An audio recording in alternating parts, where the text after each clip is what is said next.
మరోసారి మానవత్వం చాటుకున్నారు సంగారెడ్డి మాజీ ఎమ్మెల్యే జగ్గారెడ్డి. సంగారెడ్డిలో క్యాన్సర్ పేషెంట్ రానమ్మను పరామర్శించారు. క్యాన్సర్ ట్రీట్మెంట్ కోసం 4 లక్షల రూపాయల ఆర్థిక సహాయం అందించారు. తన నియోజకవర్గంలో క్యాన్సర్తో బాధపడే నిరుపేదలకు ట్రీట్మెంట్ కోసం ఆర్థిక సహకారం అందించాలని నిర్ణయించుకున్నట్లు తెలిపారు జగ్గారెడ్డి. క్యాన్సర్ ట్రీట్మెంట్ లక్షల రూపాయలతో కూడుకున్న వ్యవహారం కావడంతో పేదలు ఆర్థికంగా చితికిపోతున్నారని అన్నారు.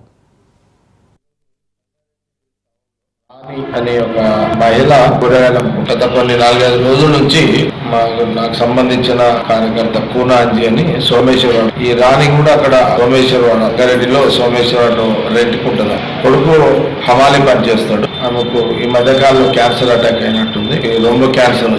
ఇప్పటికీ 4-5 ఇంజెక్షన్స్ అయినాయి.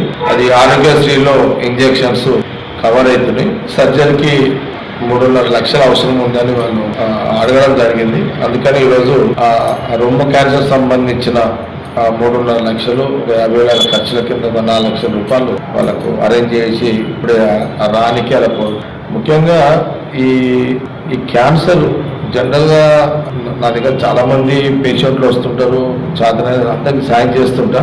ప్రధానంగా నేను ఈరోజు స్పెసిఫిక్గా ఈ మీడియా ముందు మాట్లాడడం కారణం కూడా ఏంటంటే ఈ క్యాన్సర్ అనేది ఎవరికి రావద్దు, అందులో ఎవరికి రావద్దని అందరూ కోరుకుంటాము, శత్రువు కూడా రావద్దు అనుకుంటాము. ఈరోజు